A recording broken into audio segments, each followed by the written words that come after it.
두 번째 시간 이어가도록 하겠습니다. 실적과 계약 관리에 관한 이야기를 드리도록 할게요. 자, 환산입니다. 환산은 뭐냐면요.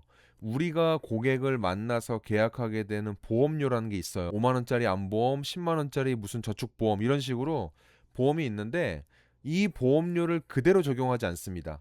특히 이 실적을 회사 기준으로 점수화한 금액으로 우리가 환산이라고 하고요. 상품마다 인정되는 룰이 다릅니다. 어떤 상품은 10만 원을 계약했을 때 10만 원 그대로 인정이 되는가 하면 어떤 상품을 10만 원을 계약하더라도 환산 30%로 3만 원이 계약됩니다. 그래서 보험회사에서는 사실 이 환산이 되게 중요하거든요. 그러다 보니까 현장에서 가장 많이 듣는 이야기 중에 하나가 이번 달에 환산 실적 얼마 했어? 이제 이렇게 이야기 되는 거죠. 그러면 어떤 상품이 환산 실적이 낮을까요? 우리가 가장 친숙하게 알고 있는 실손 의료비, 실비보험은 환산율이 매우 낮습니다. 환산율이 낮다라는 것은 수수료도 낮다는 의미인 건데요. 환산이 높은 건 어떤 상품일까요? 당장 보험사 입장에서 수익이 높은 상품을 환산이 높게 책정이 되겠죠. 실손 의료비의 경우는 우리가 어떻게 알고 있냐면 보험사에서 손해를 보면서도 지급하는 상품이다. 즉 보험사 입장에서 남지 않다 보니까 환산되는 율 자체도 매우 낮고요. 비싼 실손 의료비를 가입했다고 하더라도 보험사에서 수수료를 받는 기준으로는 별로 좋은 상품이 아닌 거죠. 이거는 상품이 좋다 나쁘다의 의미는 아닙니다. 우리의 수수료를 환산하는 기준을 의미하는 것이기 때문에 이 환산이란 용어를 알고 계셔야 됩니다. 다음은 유지율입니다. 보통 우리가 13회차, 25회차 이런 용어를 쓰는데요. 13회차가 뭐예요? 13번의 보험료를 냈다. 즉 1년 이상 유지했다는 뜻인 거고요. 25회차를 유지했다. 즉 2년 이상 보험료를 냈다는 의미인데요. 내가 체결한 계약이 시간이 지나도 얼마나 오랫동안 잘 유지되고 있는지에 대한 비율을 이야기합니다.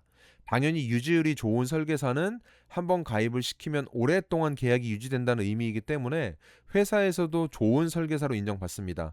반면 가입하고 몇 달이 안 돼서 유지율이 몇 개월 안 되거나 1년도 안 되는 계약이 많다면 어떨까요? 당연히 보험사에서 좋지 않은 설계사로 구분이 될 확률이 높습니다. 따라서 유지율이 낮을수록 환수가 증가하게 되고요. 수수료 조건도 좋을 수 없고 유지율이 높으면 당연히 수수료도 잘 쌓이면서 회사에서 좋은 실적 인정을 받을 수 있습니다. 실효와 해지입니다.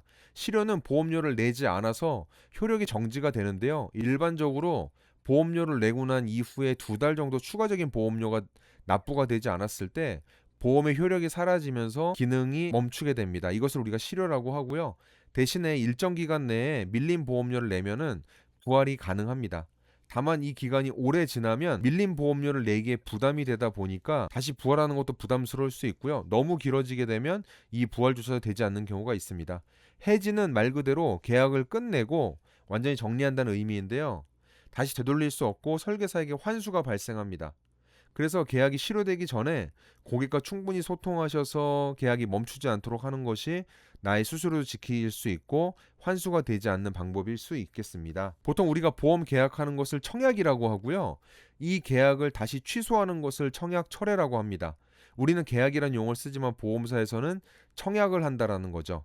그래서 이 보험에 가입하겠습니다라고 하는 신청서를 작성할 때 우리는 청약을 넣었다, 가입 신청이 완료됐다 이렇게 이야기를 하고요. 청약 철회를 하는 것은 보통 우리가 일정한 기간 내에 조건 없이 보험을 취소할 수 있는 권리를 이야기합니다.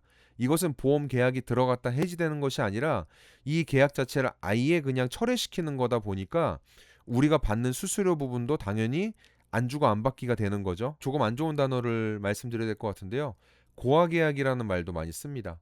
예를 들어 내가 특정한 A 보험사 혹은 A 보험 대리점에 코드를 넣고 있었는데 본의 아니게 개인적인 사정으로 보험 설계사 일을 더 이상 할 수 없거나 다른 여러 가지 이유로 다른 쪽으로 소속을 옮기게 되면 내 계약이 당연히 와야 되는데요. 일반적으로 보험 대리점이나 보험사에서는 그 계약을 잘 이관해 주지 않습니다. 왜냐하면 남아있는 수수료 등의 이해관계 때문에 그런데요. 그러다 보니 담당 설계사가 회사를 그만두게 되면 이 고하 계약은 다른 설계사에게 보통 이관이 되기도 하고요. 이관받는 고객을 잘 관리해서 추가적인 상담 기회를 만드는 설계사분들도 계십니다. 반대로 내가 일을 하다가 그만두게 돼서 더 이상 보험 관련 일에 종사하지 않으면 내 고객이 거꾸로 고하 계약이 되는 일이 생기기도 하죠. 그래서 오래 할 사람이라는 신뢰가 영업에서 매우 중요한 이유가 되긴 하는데요. 하지만 우리가 아무리 오랫동안 이 일을 하겠다고 생각을 하더라도 사람 일이라는 게 또 그렇지 않을 수도 있잖아요. 그러다 보니 우리가 있는 동안의 계약 관리를 잘 하는 것은 매우 중요한데요. 나중에라도 이 계약을 유지하기 어려울 때는 고객분들에게 사전에 양해를 구해서 향후에 내가 설계사 일은 하진 못하지만 남아있는 계약은 잘 관리해 주겠습니다 라는 정도의 구두적인 약속을 해두는 것도 저는 관계적인 면에서 좋을 것 같습니다. 다만 저희가 많이 상담을 하다 보면 보험 엔잡을 하겠다는 분들의 니즈 또한 이 고하계약인 경우가 종종 있더라고요. 예를 들어서 나를 잘 관리해주겠다고 하는 설계사가 가입한 지 몇 달 되지 않아서 연락이 안 되거나 더 이상 일을 하지 않는다고 연락을 받았을 때 이럴 거면 내가 직접 계약해서 내가 직접 관리하는 게 낫지 이걸 굳이 왜 다른 설계사 좋은 일 시켰을까라는 반응을 보이는 분들이 계시거든요. 그러다 보니까 보험 엔잡으로서 내가 보험 공부를 하고 내 계약을 관리 잘하는, 즉 고하계약을 만들지 않는다는 취지로 보험 엔잡을 선택하시는 분들도 계십니다. 그 다음에 많이 쓰이는 용어가 DB입니다. DB는 데이터베이스의 줄임말입니다. 다양한 데이터베이스가 있을 텐데 보험 설계사에게 DB라는 용어는 우리가 상담을 할 수 있는 고객의 정보를 이야기합니다. 승환 계약입니다. 아주 나쁜 건데요. 내가 보험 계약을 시킬 목적으로 기존의 계약을 해지시키고 새로운 계약으로 갈아타게 하는 것을 이야기합니다. 물론 기존 계약이 너무 엉망이고 고객이 가입하려고 하는 취지에 맞지 않는 상품이라면 교체해드리는 것을 검토해 볼 수 있겠지만 이 승환이라고 하는 것은 처음부터 새로운 계약을 갈아탈 목적을 가지고 있는 경우를 이야기하는데요. 그러다 보니 문제는 부당하게 승환하는 계약인데 고객에게 불리한데도 수수료 때문에 갈아태우는 경우라던가 기존 계약을 해지하면서 손실을 제대로 설명하지 않아서 여러 가지 문제가 생기는 경우가 있습니다. 결론적으로 이 보험을 갈아타는 권유는 매우 신중해야 할 것 같고요. 부당하게 승환하는 것은 금융감독원에 철저하게 제재의 대상이 됩니다. 보험 현장에서 가장 많이 활용되는 용어 중에 하나가 또 완전 판매, 불완전 판매인데요. 완전 판매는 일반적으로 보험 가입을 위한 보장 내용은 물론이고요. 불리한 점, 알아야 되는 것까지 충분히 설명하고 판매하는 것을 이야기합니다. 그런데 이러한 과정들이 누락된 것을 불완전 판매라고 하는데요.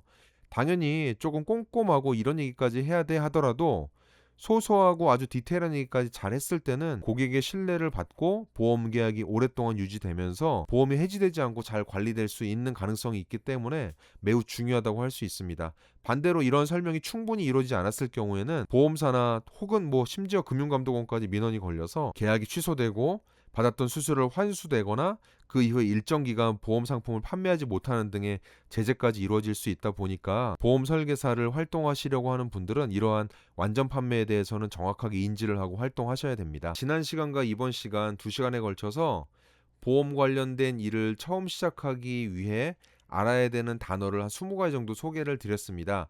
물론 우리가 이것을 외워야 되는 것은 아니지만 여러분들이 원하는 보험 대리점이나 보험사에 소속이 되기 전에 충분히 상담을 받게 될 텐데요. 그 과정에서 이러한 단어를 알면 상대방 보험 관련 담당자가 이야기하는 내용을 조금 더 이해하기 쉽고 판단이 쉬워질 것 같습니다. 우리의 막연한 두려움은 이러한 단어를 모르는 것, 그리고 상대방이 이야기하는 것을 어떻게 판단해야 할지 모르는 것을 시작을 합니다. 오늘 단어 20개만 충분히 아신다면 여러분들이 상담을 하고 계약서를 들여다봐도 스스로 판단할 수 있는 눈이 생길 것 같습니다. 저희 인카 파트너스는 무리하게 보험 계약을 권하지 않고요. 실적이 없더라도 부담을 드리지 않습니다. 여러분들이 자유롭고 부수입을 만들기 위한 보험 플랫폼을 고민하고 계신다면 저희 인카 파트너스로 언제든 문의 남겨주시면 친절하게 안내 드리도록 하겠습니다. 오늘 영상 여기서 마치겠습니다.